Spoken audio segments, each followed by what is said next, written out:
વૃંદા, ત્વરા અને દીવા બધા આવી ગયા છો નહીં? તો આજે આપણે જે પાઠ વિશે માહિતી મેળવીશું એ પાઠનું નામ છે સૌંદર્યની સરવાણી. સૌંદર્ય વિશે તો આપણને ખબર છે કે કોઈ પણ વસ્તુ હોય તો એની સુંદરતા વિશે આપણે વાત કરીએ કે કેવું દેખાય છે, કે કેવી દેખાય છે, કે કેવો દેખાય છે, તો આપણે એની સુંદરતા વિશે વાત કરી એવું કહી શકાય. પરંતુ સરવાણી એટલે શું? તો જુઓ, સરવાણી એટલે ઝરો, ઝરણું. ઝરણું શેનું હોય? પાણીનું.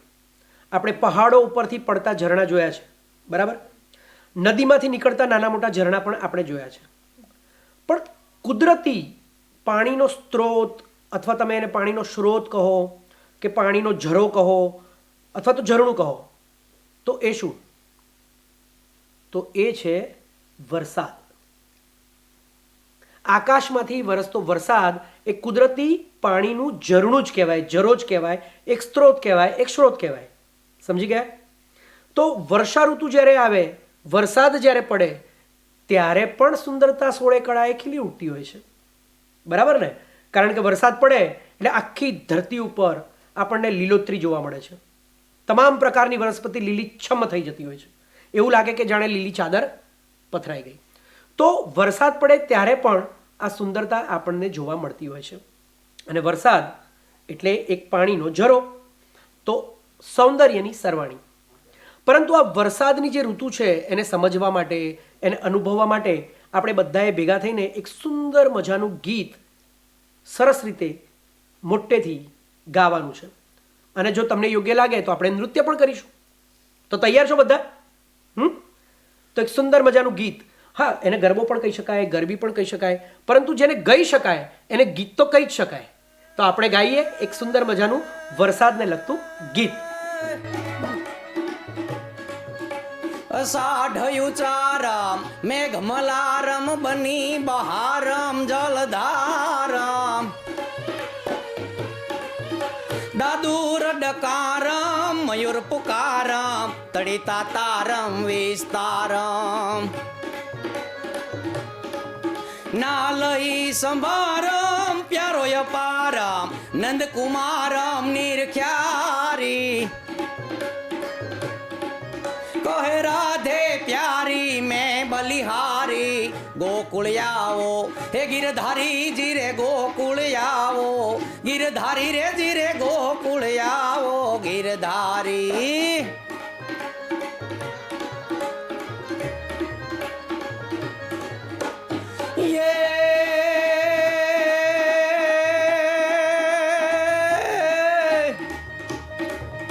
આસો મહિનારી આશવધારી ધન દશરારી દર્શારી નવનિધિ વિહારી ચઢી અટારી વાટ સંભારી મથુરારી વૃષભાનું દુલારી કહત પુકારી બિનવીએ બારી બારી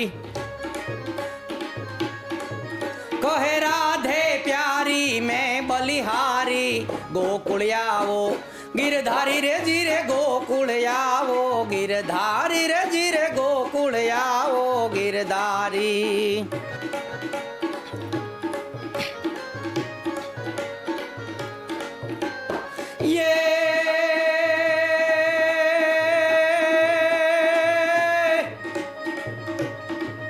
આસો મહિનારી આસવધારી ધન દશરારી દર્શારી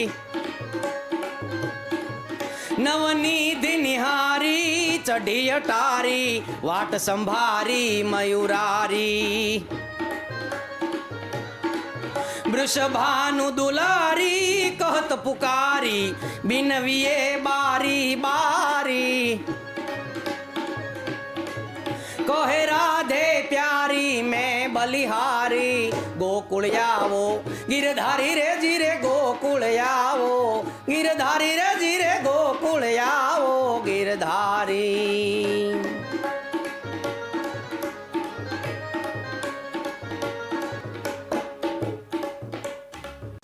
જોરવાળ મિત્રો, આ સુંદર મજાનું ગીત, ગરબો કે ગરબી તમે જે પણ કહો એ માણ્યું ને? આ ગીત દ્વારા આપણને વરસાદની ઋતુ વિશે માહિતી પ્રાપ્ત થઈ. વરસાદની ઋતુ એટલે વર્ષા રાણી. અને રાણીબા જ્યારે આ પૃથ્વી ઉપર ધરતી ઉપર આગમન કરવાના હોય ત્યારે આ ધરતી ઉપરના પૃથ્વી ઉપરના તમામ પ્રકારના છોડવાઓ અને ઝાડવાઓ એ અદબ લગાવીને એ ઊભા થઈ જતા હોય છે. જો તમે ઉપર નજર કરો ને આકાશે, તો વાદળો ઢોલ નગારા વગાડીને ગર્જના કરતા હોય છે. અને હા, કોઈક વખત ઇન્દ્રધનુષ્ય કમાન બનીને ઊભું રહી જતું હોય છે. સૂરજની વાત કરીએ તો એ વાદળોની પાછળ સંતાઈ જતો હોય છે. અને હા, આકાશ એ સેલ્ફી લે છે અને એની ફ્લેશ છેક નીચે ધરતી સુધી આપણને જોવા મળે છે. અને ધરતી માતા એ પોતાની જૂની બહેનપણી વર્ષા ઋતુને જોતા એનું આગમન થતાં જ ખુશાલ થઈ જાય છે. અને આખી ધરતી ઉપર જાણે અત્તર છાંટી હોય ને એવો અનુભવ થાય છે. માટીમાંથી સુગંધ આવે છે. અને હા, આ બંને બહેનપણીઓ એટલે કે ધરતી માતા અને વર્ષા રાણી બંને જણા પોતાની તોફાન મસ્તી છેક નવરાત્રી સુધી ચાલુ જ રાખે છે. જોઈને બાળ મિત્રો, આ ગીત સાંભળતા જ આપણને વરસાદની યાદ આવી ગઈ ને? જી હા, વર્ષા ઋતુ એટલે ઋતુઓની રાણી. રાણીબા પધારવાના હોય એટલે બધા ઝાડવા અદબ લગાવી ઊભા રહી જાય. ધરતીના તળાવ, કૂવા, નદી નાળા તમામ છલકાઈ ઉઠે. શાળાએ જતા અને ઓફિસમાં કામ કરતા લોકો વર્ષા રાણીબાને મીઠી ફરિયાદ કરે. સમયસર આવતા હોય તો આવો ને એવો કટાક્ષ પણ કરે. મને વર્ષા રાણી ગમે. વર્ષા રાણીને જોવા આવતા જીવજંતુ જોવા હું ખિસ્સામાં બિલ્લોરી કાચ રાખું. ધીમા, મધ્યમ કે મુશળધાર વરસાદના અવાજને કાન દઈને સાંભળ્યા કરું, જાણે કે તબલા પર જુદી જુદી થાપ. અને વરસાદમાં નાહવાનું તો શે ચૂકાય. અત્યારે ચોમાસું ચાલે છે. આકાશે વાદળો વારંવાર ચડી આવે છે. અને કોઈક વાર ગર્જના અને વીજળી સાથે તો કોઈ વાર ગર્જના વિના મેઘના જળ પૃથ્વી ઉપર ઉતરે છે. ધરતી માતા આખા અંગે લીલી સાડી ધરવા લાગ્યા છે. પક્ષીગાન તથા દેડકા અને તમરાના તીણા સ્વરોથી મેઘનું સ્વાગત દિવસ રાત ચાલી રહ્યું છે. અનેક પ્રકારના ઝીણા જીવડાઓએ નવજીવન ધારણ કરી આમ તેમ વિચરવા માંડ્યું છે. અત્યારે ચોમાસું ચાલે છે. આ ચોમાસું સહજ સૌંદર્ય છે. વરસાદ વરસી ગયો. નદીમાં પૂર આવી ગયા. પૂરના પાણી આછરી ગયા છે. નીતર્યા કાચ જેવા પાણીમાંથી નદીની રેતી દેખાય છે. રેતના કાંકરા કોઈ ધોળા, કોઈ કાળા, કોઈ તપખીરી અને કોઈ લીલા છે. ક્યાંક મોટો પથરો પડેલો છે. પથરાની બંને બાજુએ પાણી જુદા થઈને વહેતા હોય છે અને પાછા એક પણ થઈ જાય. કોઈ ઠેકાણે રેતી ઝીણી છે અને પાણી સાથે તે સરસર તણાતી જાય. કોઈ ઠેકાણે નદીના મોટા પથરા પાણીની સાથે ખેંચાતા દળ્યા જાય છે. નદીના વહેતા પાણીમાં નાના નાના માછલા ઘડીક પાણીની સામે ચાલે છે, ઘડીક પાણીની સાથે જાય છે. માછલા ઘડીકમાં છેક તળિયે જાય છે ને ઘડીકમાં શ્વાસ લેવા પાણીની ઉપર આવી જાય છે. નીતર્યા પાણીમાં માછલા ચોખ્ખે ચોખ્ખા દેખાય છે. એનું આખું શરીર, આંખ, મોં, નાક, પૂંછડી બધું દેખાય છે. પાણી જેવા તે વહેતા અને તરવરિયા છે. જ્યાંથી પાણી સુકાઈ ગયું છે ત્યાં ઝીણી જાડી રેતીની ઊંચી નીચી પથારીઓ છે. આપણને તરત જ ખબર પડે કે અહીંથી પાણી વહેતું હશે. સુકાઈ ગયેલી રેતીમાં છીપલા છે, શંખલા છે, ઝીણી ઝીણી રંગબેરંગી પથ્થરની ગોળીઓ છે. કોઈ ઠેકાણે પાણી નદીની ભેખડ પાસેથી વહે છે. ત્યાં પાણી ઊંડા છે. ત્યાં નદીની તળિયાની રેતી નથી દેખાતી. ત્યાં માછલા મોટા મોટા હોય છે. શ્વાસ લેવા પાણીની ઉપર આવે છે ત્યારે જ દેખાય છે. નદીને એક કાંઠે ઝાડ છે. ઝાડની પાસેથી જ નદી વહે છે. ઝાડનો છાંયો નદીના પાણીમાં પડે છે. આખો દિવસ ઝાડ હલતું જ લાગે છે. નદીના પાણીની સાથે તે રમતું હોય એવું દેખાય છે. એ ઝાડ બાવળનું છે. બાવળે પીળા ફૂલો આવેલા છે.